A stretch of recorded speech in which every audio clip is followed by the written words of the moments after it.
have given me the input. I have to write down first. I will give you the definitions. Then I will give you this is the content for the definitions. So I will formulate like that. And one more thing I want to ask: this area and density thing, no? Yeah. Yes. That yes. To be discussed a bit elaborated. That we are discussing. No, that we are discussing on the last session. Last session we are really discussing about the real-time sprinkler calculations. How the rooms will be, how many number of sprinklers, what is the branch line, each segment by segment we will discuss. That time, yes, in 12. Yes, that you can expect many questions from that section too. That's one of the important. Yeah.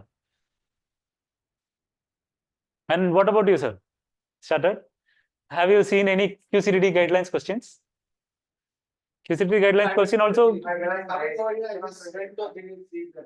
Software already. I requested the hard copy, the PDF file. Actually, I have given now. Yeah, I have. In the class already I requested. Not continuously. No, the thing is, if you are finishing this batch, okay, and some of the students have attempted the exam, so that time if I'm getting the input, what I will do is I will cross verify with my content of class. So that content is not there, I will update that content. So if you are attending the previous class, you cannot expect all this content will be the same of previous session and this session. Yeah. Yes. So each session, if you finish, I keep on upgrading this. You understand your point? Exercise. It's not so easy, man. Yeah. Okay. So I'm giving my best and trying my best. Anyway, these questions, if there is not that old questions and this riser diagram, everything is there. What is the purpose? This will make a conflict on that. No, actually, the thing is, up to mockup 6, this question, it was the old pattern of questions. Okay. After mockup 6, the new questions have been uploaded. But these are uploading to a single pool. In that, computer itself will shuffle that question and it will give you the 40 questions. But we don't know whether it is from mockup 1 or mockup 5 or mockup 6 or 7. I don't know. Because it is the job of the software. But you told last time. Yes. But 100% sure, no design drawings will be there. Okay. 100% sure there is no design drawings. And the rest of the thing, it will be easier for you to practice this. Whether it is an old question or new question, don't worry about it. So make a conflict. They mentioned 35 questions. When you open the mockup, it's showing 40 questions. No, actually, yes. And when we open this study material, the question banks are there. First one is fine. That is for the periodic maintenance. That is helpful anyway. Yeah. We can expect one. So that's okay. But the other rest of it's only 25 questions. And old pattern is straight away questions. Straight away. And this will conflict everyone. Up to be very frank, up to mockup 6, it was old question. From mockup 6 or after mockup 6, it was really the new questions. Yeah.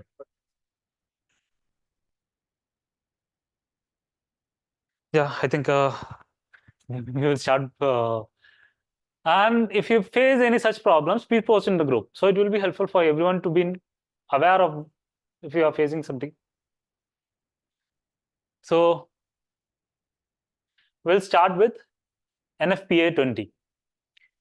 NFPA 20 is for installation of pumps.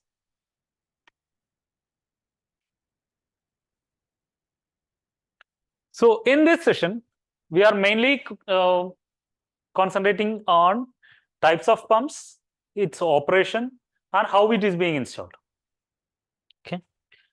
So these are the contains water supply tanks, sections of NFPA 20 that apply to sizing and layout of the fire pumps, component of fire pumps and drivers, purpose of the various components of fire pumps, sizing of the fire pumps. This is one of the important topic. You can expect some questions from this topic, and the variables that impact the layout of a fire pump and how they are being addressed. So this is just a general idea of NFPA 20. NFPA 20 will cover the installation, inspection, testing, and maintenance of fire pumps used in water supply systems and fire protection systems. It provides guidelines for the design, performance, and operation of the fire pumps and its controllers. So water supply, water supply tanks. So similar to the designing of the tanks, Thanks, another NFPA.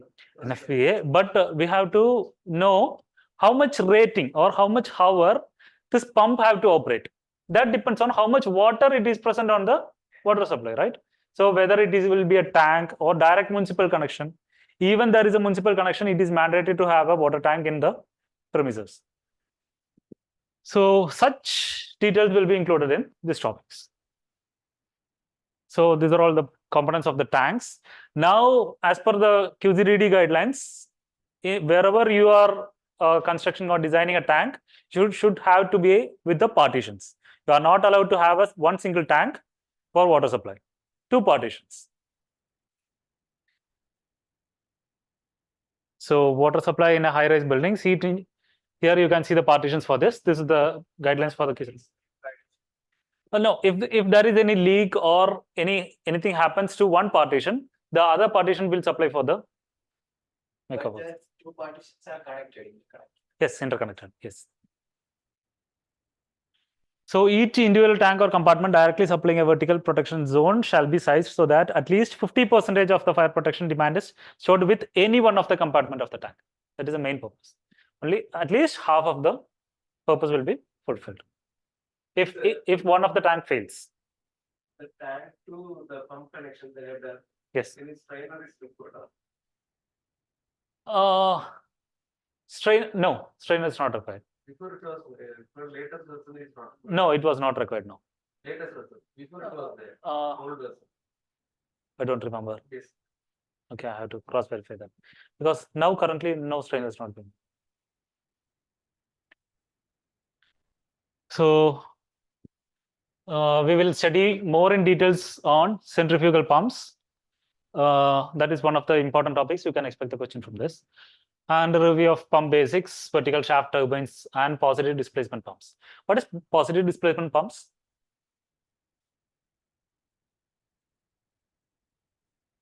The thing is, the pump or motors, the water injecting pumps need to be priming.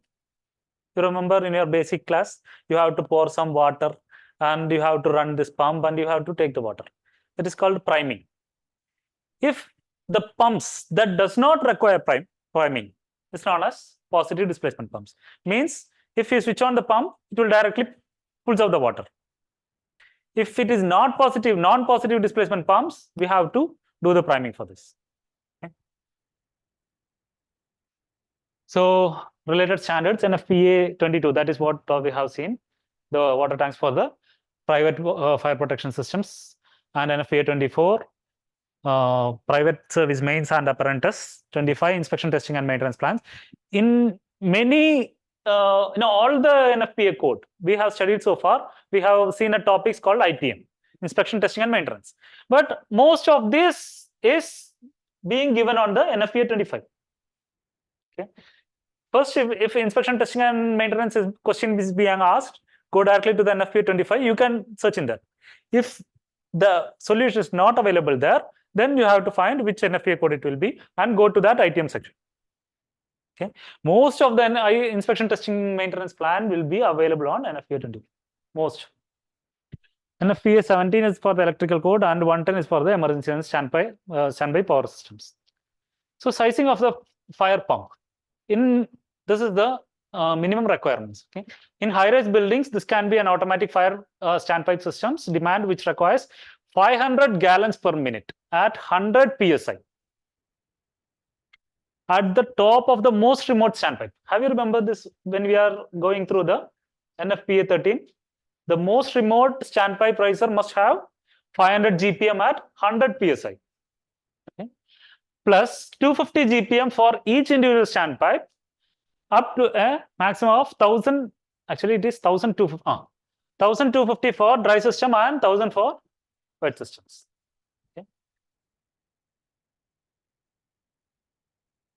So we are going to see the types of types of the pumps, drivers, and fire pipe enclosures, controllers.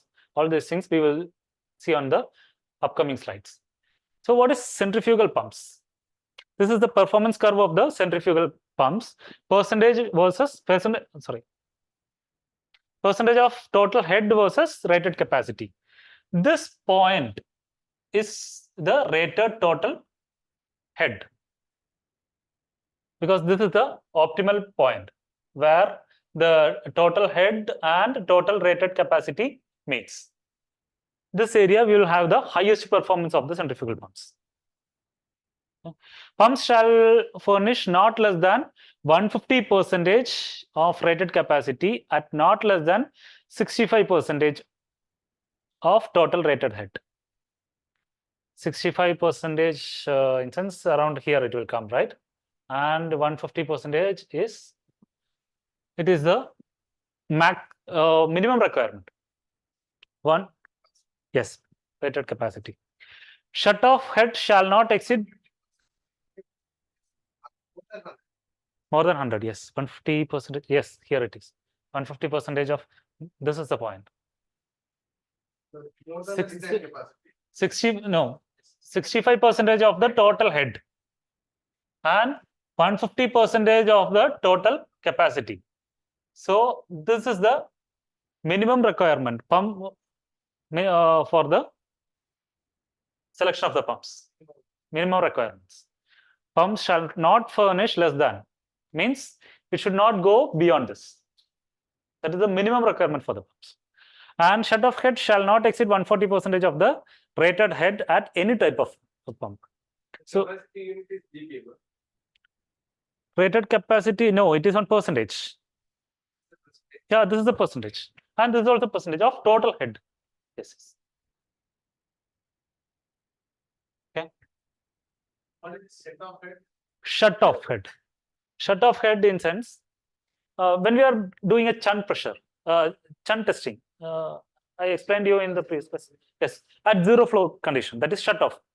At that condition, it should not exceed 140% of the head for any type of pump. It should have a total head of minimum 140% of the pump. So purpose of fire pump. We are having municipal water supply, right? 𝗘𝗏𝗃 supply. So then why we are using pumps? This 𝗘𝗏𝗃 line, if you directly connect this, we can have the fire system, right? But here 𝗘𝗏𝗃 for residential area having 2.5 bar and the maximum should not exceed 7 bar. That is the 𝗘𝗏𝗃 standard. Okay. For commercial industrial area, minimum pressure should be 3.5 bar and maximum pressure should not exceed 12 bar. So in those conditions, we have to employ for the fire pumps. Okay. That is why if you are connecting 𝗘𝗏𝗃 pumps, what happens? It may have a pressure between 2.5 to 7 bars only. That is not sufficient for high-rise buildings to have a. So municipal water has sufficient pressure to operate sprinkler systems. A fire pump is required when available water source does not have adequate pressure. When a sprinkler system relies on a fire pump, the performance of the system is dependent on the pressure created by the pumps. So type of fire pumps. These are the type of fire pumps: horizontal split case pumps, vertical split case pumps, vertical turbine pumps, end section pumps, vertical inline pumps, pressure, maintenance, or jockey pumps. So horizontal split case pumps. Here you can see two split cases. Horizontal split case pumps are a type of centrifugal pumps, are commonly used in fire protection systems and other large commercial areas. Applications have easy maintenance. The main purpose of this is they are having high flow rates and pressure, making them ideal for the use of large fire protection systems. Okay. Whenever the area we need more water, when the K value is more, we need more water to flow. On those areas, we will employ this type of horizontal split case pumps. Vertical split case pumps, it have the different structures that is being given. Single stage impeller, which means viscosity, low viscosity liquids at high flow rates. The main purpose of this vertical pumps is that the head is that they are better suited to handle high speed applications. Means the head will be more. If you are going for a more higher and higher buildings, we need to have higher head. So not only the pressure matters, here the head matters. In those areas, we will employ vertical split case pumps.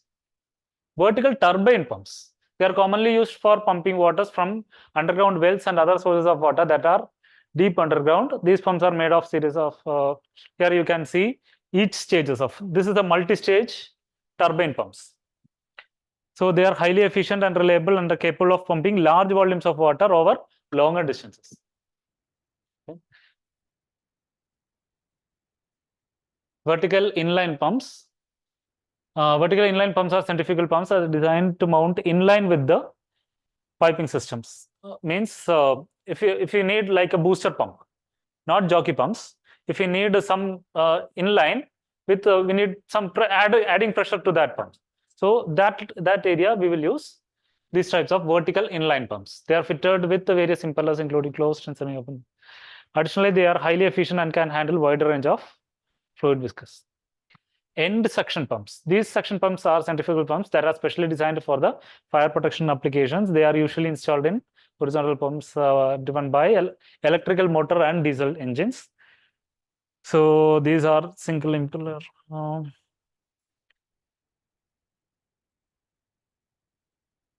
End suction pumps are used to deliver water at high flow rates and pressure to sprinkler systems and fire hydrants and standpipes.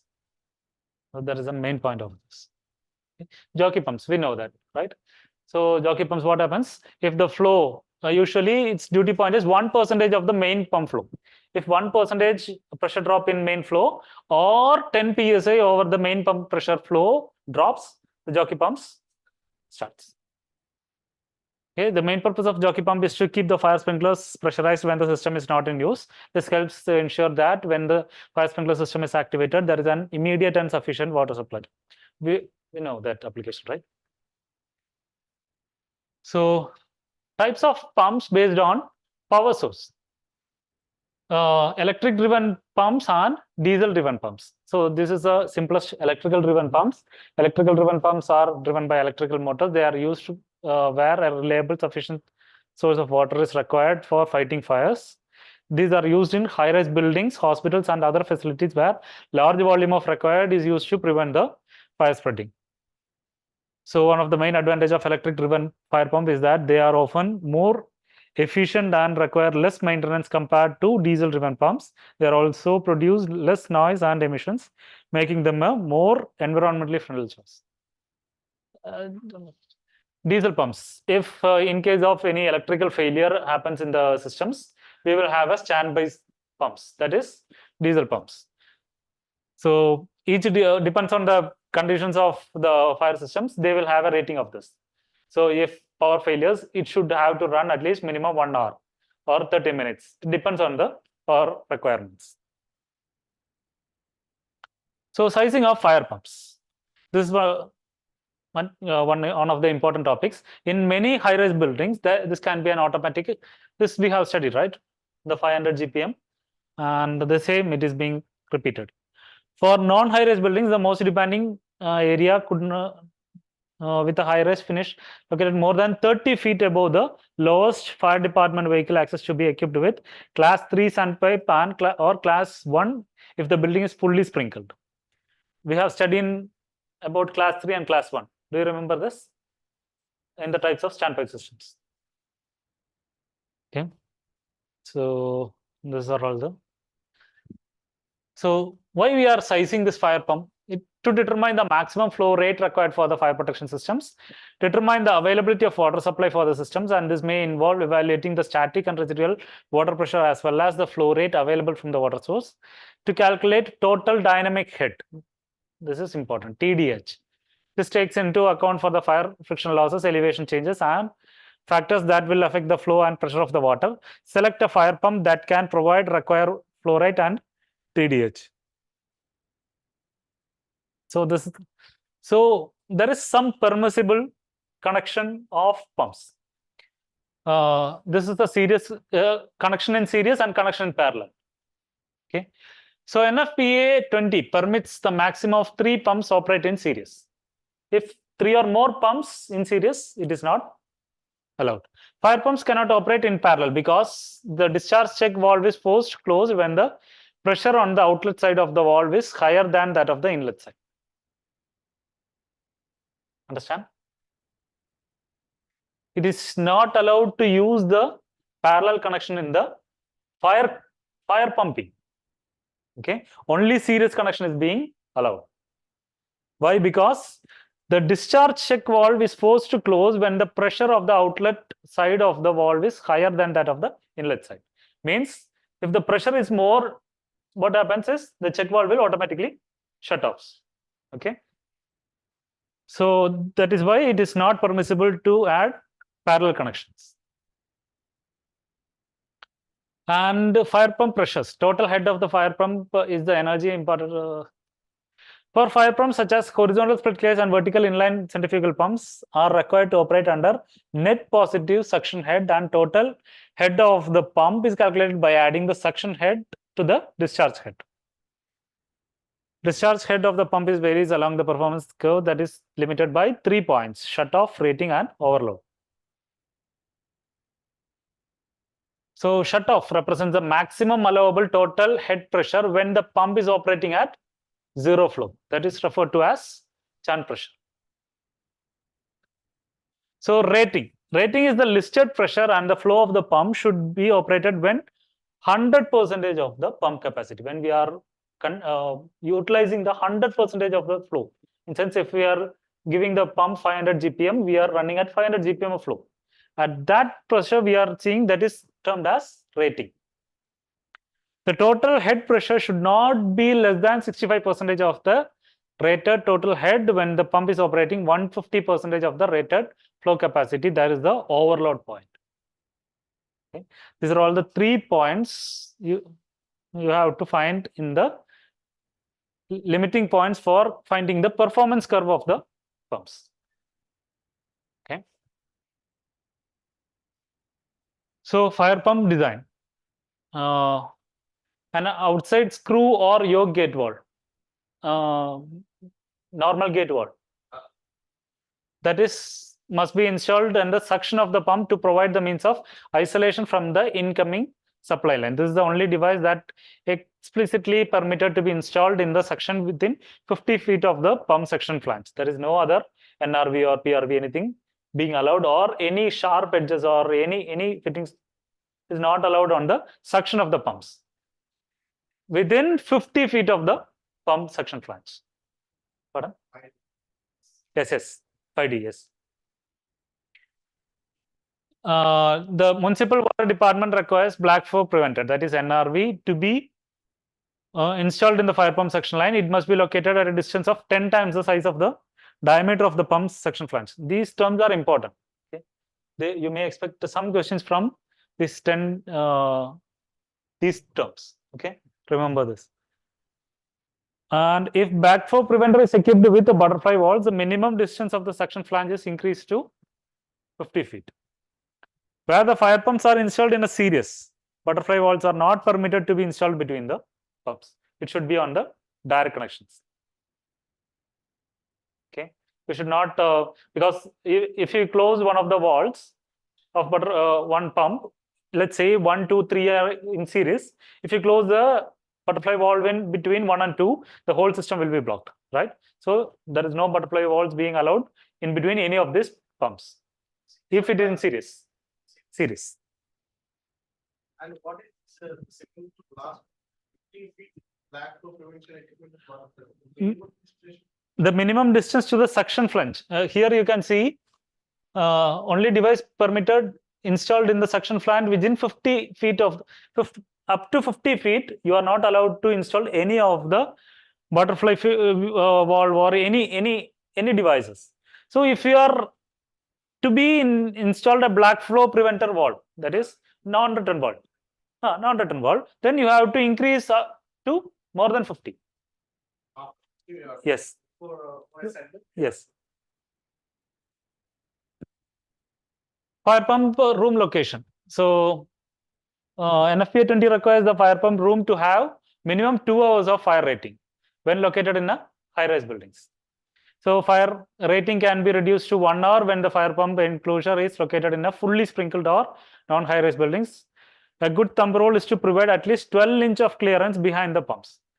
Here, I didn't saw any of this clearance in any of the pump rooms, but it is a thumb rule to maintain minimum 12-inch clearance behind the fire pumps. Okay, but in Qatar I didn't see anywhere. And minimum distance of 12 inch from the edges of the entire pump assembly piping walls to the walls. Okay, it's a rule. So component of fire pumps. Controller, transfer switch, or ATS. This is a dry topic because with I know you are coming from a work and it will be a bit tired in this month of Ramadan, and but if it is a problematic topic, I can make you much more interesting. But this is a dry topic, and no other option. That's okay. Pardon? My work in this Yeah, okay. You can understand this. Okay. So automatic transfer switch or ATS, which is device commonly used in the fire pump systems, switch the power source between the main power supply and backup generator in case of power outage. So if there is any power failure or anything, this ATS, automatic transfer switch, will transfer from electric power to the generator or diesel power source. Okay. This is critical in a fire pump systems because it ensures that the pump will continue to operate even if the main power source fails. And the components of limited service controller or LSC is another type of controller used in the fire pumps to provide the basic control and monitoring functions for electrical motor driven fire pumps. LSC is a simplified version of the full service controller and is typically used in smaller buildings for facilitating the pumps. Is not required to have advanced features. So it is used to start, stop, auto overload protection, and starter indicators for the power and motor running. So this is the electronic pressure monitoring devices and a transducer pressure switch. So transducer pressure switch will give you the how much is the pressure in the working line. And the chart recorder, pressure recorder. Have you seen this? Have you seen this? Sensing line. No, this one, pressure recorder. If you are doing a hydrostatic test, what you will do is you will pressurize the line and one outlet is being given to this chart recorder. Okay, so it will start rotating. If you set the time for 24 hours, it will start rotating. And you cannot manipulate in this. Means if you give any makeup water in between, the chart shows the fluctuation. Understand? So you cannot do any manipulate over this. So this chart will slow, and up to 24 hours, no one cannot do anything. This is normally used in hydrostatic test. Yes. Before QCDD. Yeah, they will ask this. They will ask you the chart for this. Now they are not asking the chart. They are now it is being, if you insert the pen drive, it will give you the automatic report. But it can be manipulated. Yes, anyone can edit on this. But this no. Chart you cannot prepare for this. Okay, it will automatically. There is a log over this. Actually, the consultant will log this, and after 24 hours they will come and open this. So if you give any makeup water, the chart will show.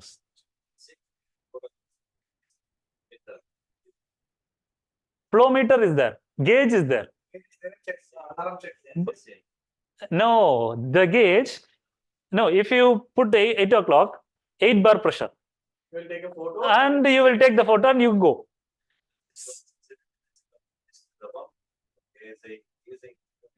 Yes.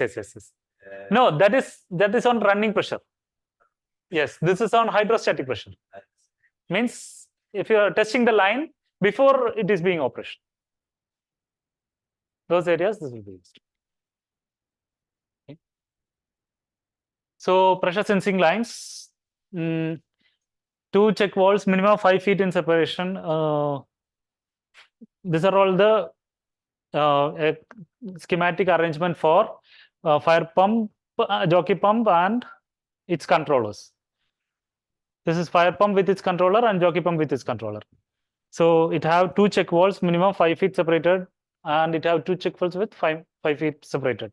So it will be connected with the fire pump line. This is just a schematic line. Okay.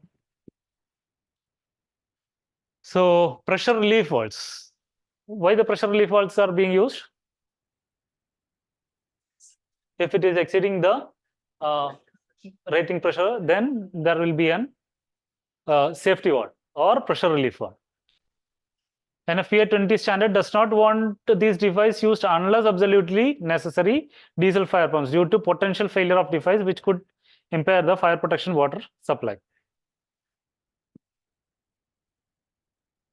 So we have discussed this on our last class. The reducer. So eccentric reducer is the correct one we have to use for the fire pump lines. We are not allowed to use the concentric reducers. What happens if concentric reducers are being used? No, nowhere you are not allowed to use the concentric reducers because it will create bubbles.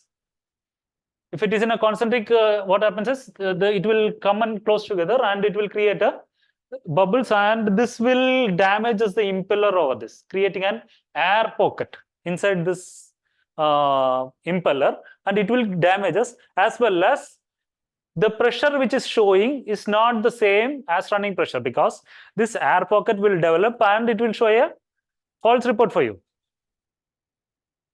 because there will be some pneumatic pressure adding to this. So you cannot get the exact pressure rating. That is why we are requested to ask eccentric reducers always in the fire systems. Yes, both. And in the suction line, you are not allowed to use any sharp elbows or within the 50 feet distance. Okay. And we have seen the distance between the fire plumb and T is not greater than 10 pipe diameters, that is 10D. We should, it is a thumb rule. Okay, we are not allowed to use less than 10D. This is wrong. 10 times less than diameter of the pipe, we are not allowed to use diameter. Yes. It should be always more than this. And the suction line, the distance between the pump flange, the same. Okay. This is another type. This is like a vertical type. But the thumb rules remain same. It is 10D. And discharge, only if allowed if X is greater than 10 times of the pipe diameter. This is another type.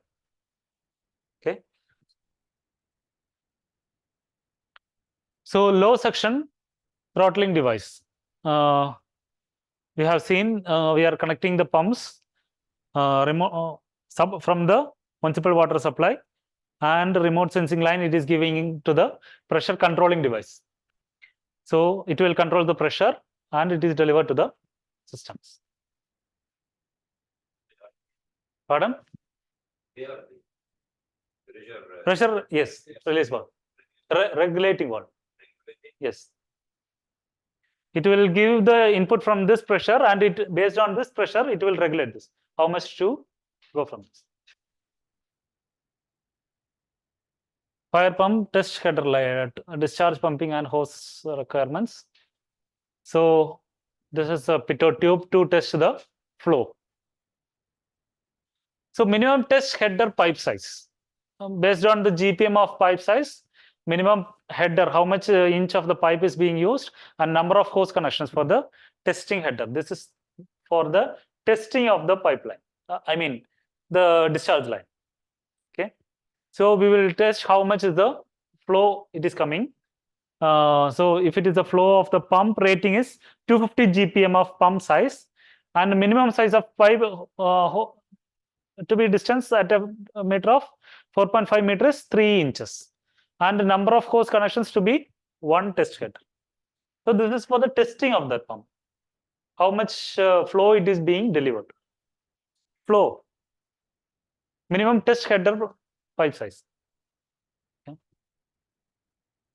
And the minimum pipe size, so suction, if it is a rated flow, how much it is, discharge and relief valve. This table you can expect in the same NFP. No, this is from the NFP.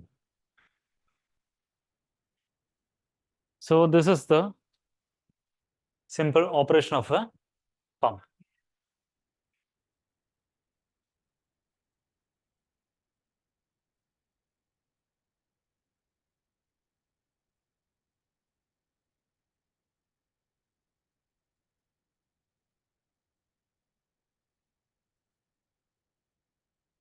See this? I will take some water. Yeah.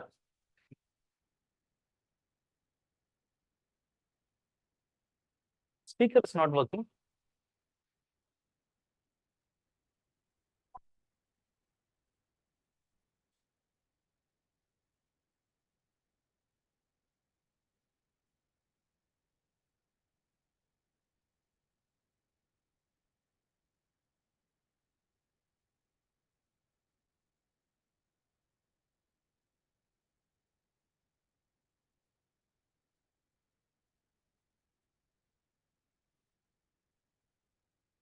No, the outside speaker.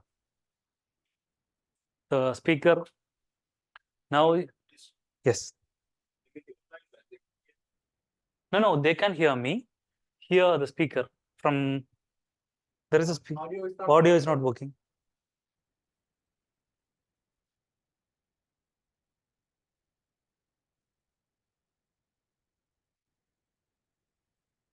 No, they can hear me. In the class, this video have some audio. You got my point? Yes. Yes.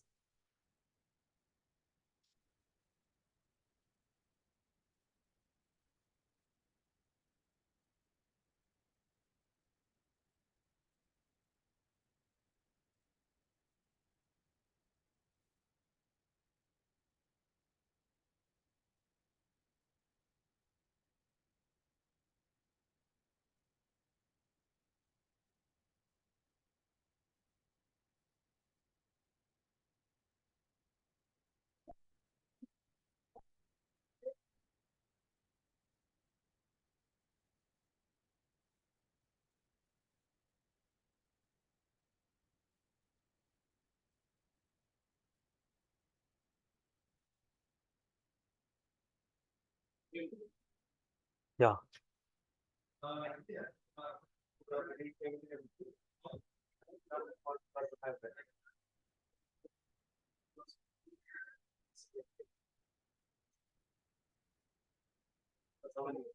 Pardon? It's a must. 100%. Yes, I tried this.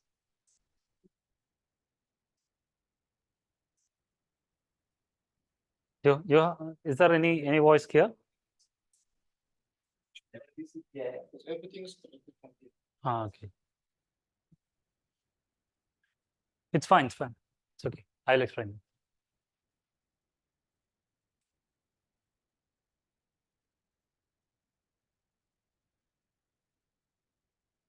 So is it understandable, or do I have to explain this? So this video mainly shows if there is any pressure drop, they are closing this valve of main flow and testing whether the jockey pump is working or not. Okay. So if it drops within 10 psi, the jockey pumps immediately starts.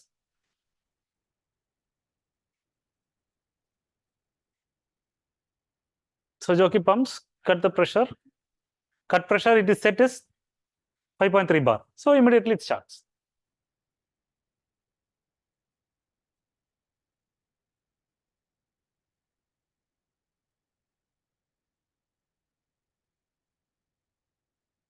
So the fire pump start point should be 5 psi less than the jockey pump start point.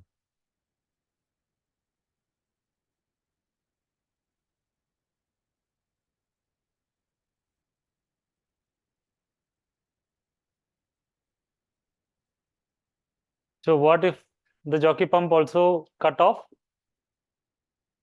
Then the diesel pump will starts. Okay. First we will check on the main pump. We will depend on the main pump. If there is any failure or any pressure drop, what happens is jockey pump will support that pressure drop and it will compensate the flow. If there is any electrical drop, that is jockey pump and main power pump will not work. At that time, ATS will transfer the connection to the diesel pump and diesel pump will compensate for the. Okay. In the pressure drop cycle symmetric. Yes. Parallelly, after jockey, electrical to start. Yes. Then it goes down more than 7, 8, 10 bar. Yeah. Then if more than 15 bar, both has to start. Starts. If it fails, then automatically it is signals to diesel generator, diesel pump, and it will start.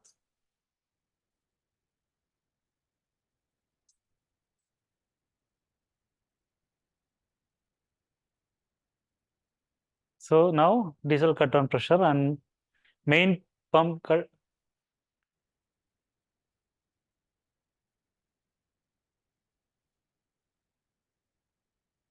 This is just a schematic video. I think there is some issue in the here, but if you are seeing on your presentation, you will get the clear video of this. Okay. So any doubt in this NFPA 20? Is that clear? So how can we select for the jockey pump? Jockey pump we have calculated. No, if there is any pressure drop of 10 psi. Rating? You mean capacity or? Yeah. The pressure pump, how much is the main pressure pump we are calculating? Based on that, we are calculating for the jockey pumps. So let's say if 100 psi of main power pump we are calculating, we have to calculate a jockey pump of 110 psi. That is, if pressure drop of 10 psi less than that, then jockey pump have to compensate for this. Clear, sir? What about the head?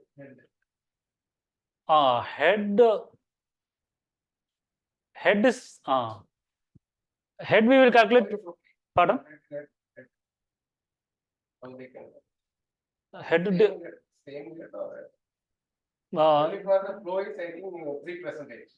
Main pump capacity. No, it's 5 psi, right? No, there is a pump selection. Not measured. No, in jockey pie only the pressure psi will be the.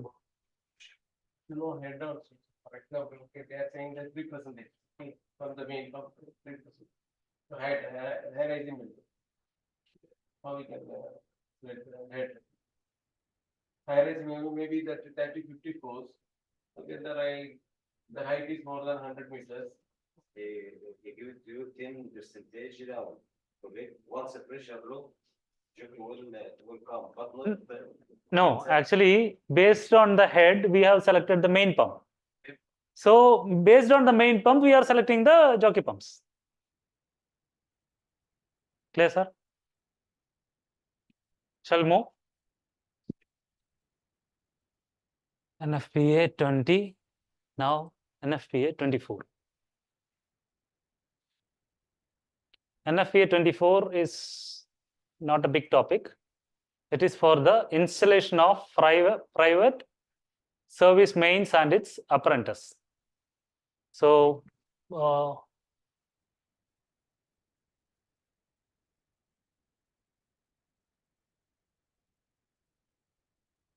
as we have seen, no pipes smaller than 6 inches in diameter shall be installed as a main service pump.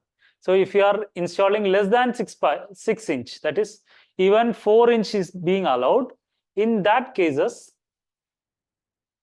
does not supply hydrants smaller than 6 inch shall be permitted to the following restrictions. The main supply only automatic sprinklers, open sprinkler systems and water spray water fixed systems or foam systems, hydraulic show that the main supply will supply the total demand of the appropriate pressure, and system does not have hydraulically calculated shall have the minimum at least as large as system riser.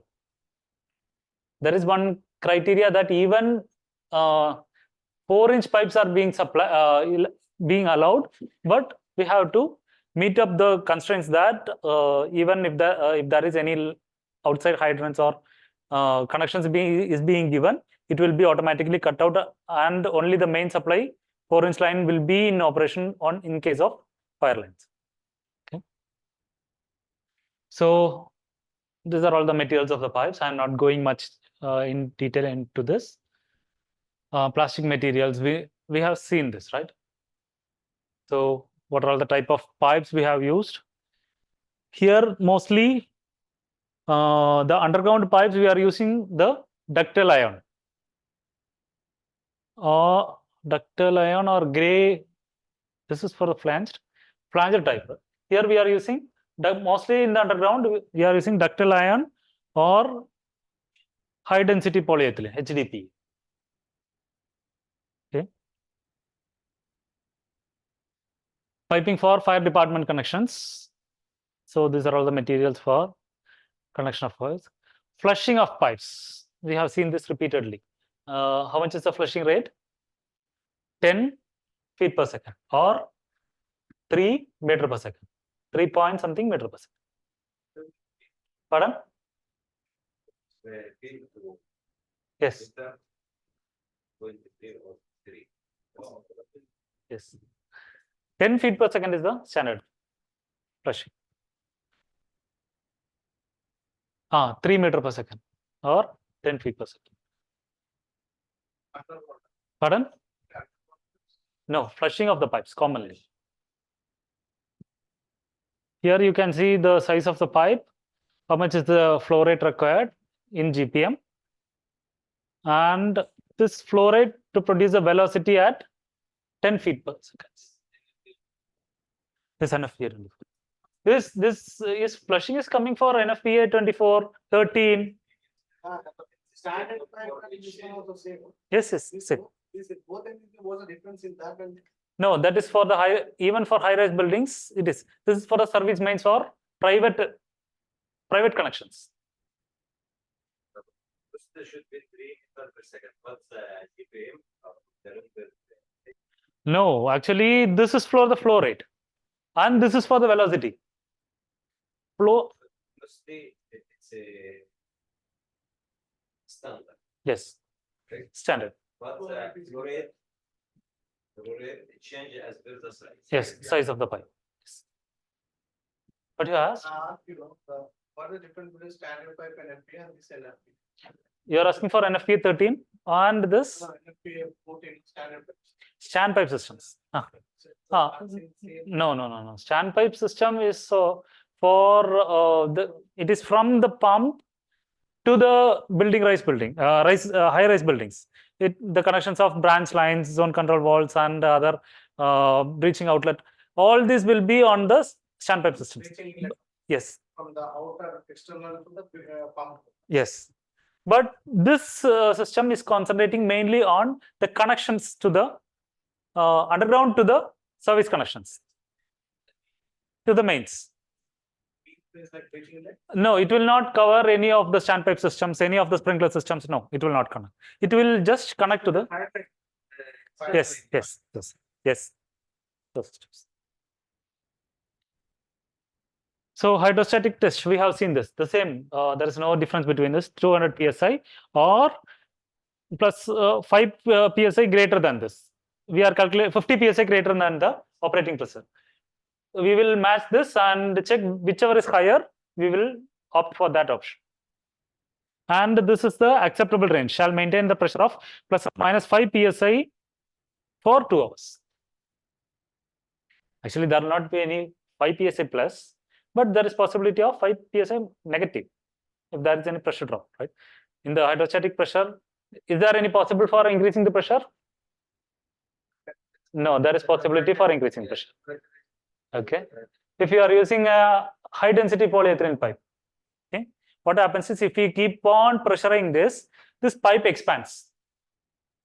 Okay, in some stage, if you release some pressure and if you stop that pressure, let's say if you are increasing pressuring to 10 bar, and if you remove some water allowed to flow and cut it to 8 bar, then after 1 hour you can experience 8.01 or 8.02 sometimes, because the pipe keeps on expanding. What happens is at one stage it tries to compress. If pipe compress, what happens? The pressure automatically increases. So we cannot always say that it will be negative. Okay, there will be positive or negative. So acceptance. Acceptable test pressure results shall be determined by indication of either a pressure law less than the gauge pressure of 5 psi or by no visual leakage.